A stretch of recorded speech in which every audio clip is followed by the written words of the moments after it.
मिस्र के पिरामिड और वहां दफन ममी हमेशा से दुनिया भर के पर्यटकों को अपनी तरफ आकर्षित करने का काम करते रहे हैं, जिनके ऊपर कई फिल्में भी बनाई जा चुकी हैं। लेकिन आज हम आपको मिस्र के एक ऐसे राजा के बारे में बताने जा रहे हैं जिनके नेकलेस में रखा कीमती पत्थर कई सालों तक वैज्ञानिकों के लिए अनसुलझी पहेली बनकर रह गया था। आखिर क्या था उस पत्थर का राज, जिसे सुलझाने के लिए वैज्ञानिकों की टीम ने कई सालों तक रिसर्च की।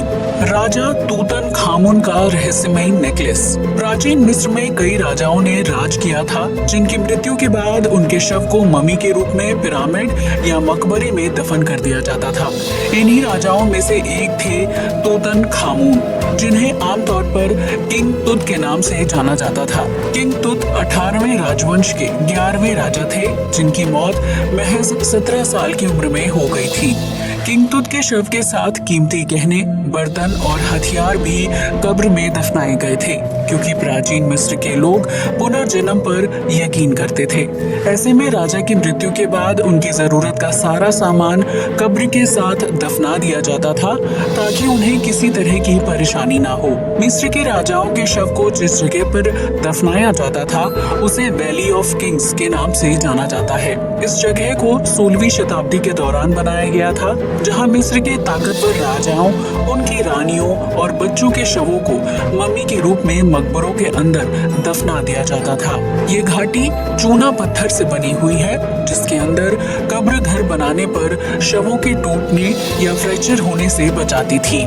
इसके अलावा ये जगह चट्टानों से घिरी हुई है, जिसकी निगरानी के लिए घाटी के पास सैनिकों की झोपड़ियां हुआ करती थी। वैली ऑफ किंग्स में कई राजाओं के मकबरे हैं, जिन्हें कई बार लुटेरों ने लूट लिया था। हालांकि इन सभी मकबरों में से किंग तुत का मकबरा काफी सुरक्षित हालत में था, जिसकी वजह से वैज्ञानिकों की किंग तुत से जुड़ी जानकारी इकट्ठा करने में काफी आसानी हुई थी। किंग तुत की कब्र वाले मकबरे को खोजने का श्रेय ब्रिटिश पुरातत्वविद हॉवर्ड कार्टर को दिया जाता था, जिन्होंने साल 1922 में इस युवा राजा की कब्र को खोजा था।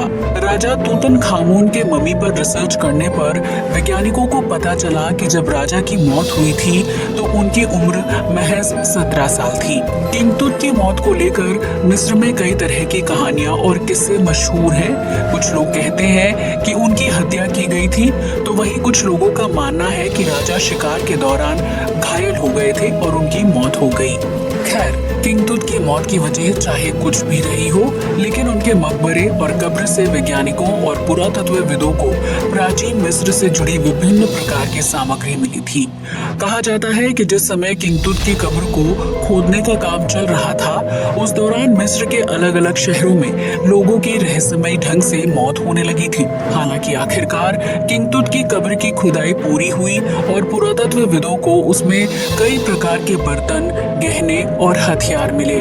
लेकिन इन सभी चीजों में एक कीमती नेकलेस भी शामिल था, जो बहुत ही अलग और आकर्षक दिखाई दे रहा था। उस नेकलेस के बीचों बीच पीले रंग का छोटा सा स्टोन लगा हुआ था, जिसके बारे में पुरातत्वविदों या वैज्ञानिकों को कोई जानकारी नहीं थी।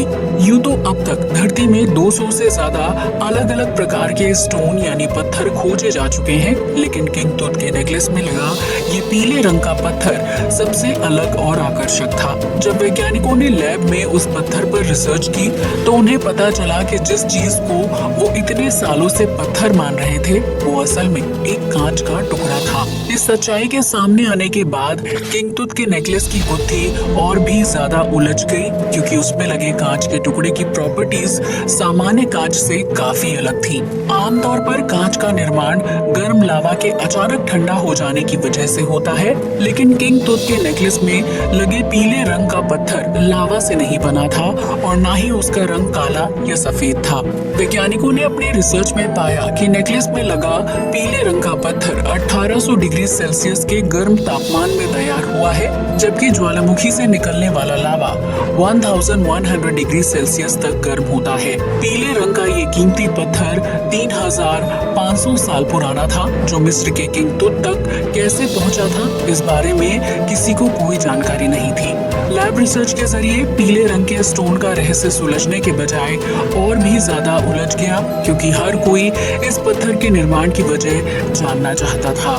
इस तरह तरह काफी साल बीत गए और किंग तुत के नेकलेस में लगा पीले रंग का कांच हर किसी के लिए अनसुलझी पहेली बनकर रह गया। लेकिन इस मिस्ट्री में अनोखा मोड़ तब आया जब मिस्र की राजधानी कायरो से 1000 किलोमीटर की दूरी पर स्थित लिबियान डेजर्ट में कुछ राहगीरों को रेत के ऊपर चमकते हुए पत्थर दिखाई दिए थे।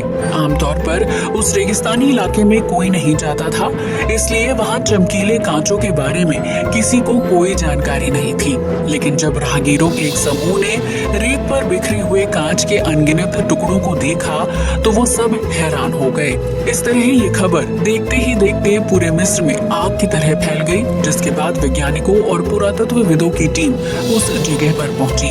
गर्म रेत के ऊपर वो कांच के टुकड़े किंग तुत के नेकलेस में लगे पीले कांच से मिलते जुलते थे, जिसके बाद उस कांच को डेजर्ट ग्लास और लिबियान डेजर्ट ग्लास के नाम से जाना जाने लगा था। लेकिन अब वैज्ञानिकों और पुरातत्वविदों को इस बात का पता लगाना था कि लिबियान डेजर्ट में इतनी ज्यादा मात्रा में चमकीले कांच के टुकड़े कहां से आए थे, जिसका सिर्फ एक ही जवाब था, उल्का पिंड। दरअसल वैज्ञानिकों ने जब उन चमकीले कांच के टुकड़ों को लैब में टेस्ट किया तो उन्हें पता चला कि उनमें कुछ ऐसे तत्व हैं जो हमारी धरती में नहीं पाए जाते हैं। इससे एक बात तो साफ हो गई थी कि रेगिस्तान में बिखरे उन सैकड़ों चमकीले कांच के टुकड़ों का संबंध उल्का पिंड से था, जो बाहरी दुनिया से हमारी पृथ्वी तक पहुंचा था।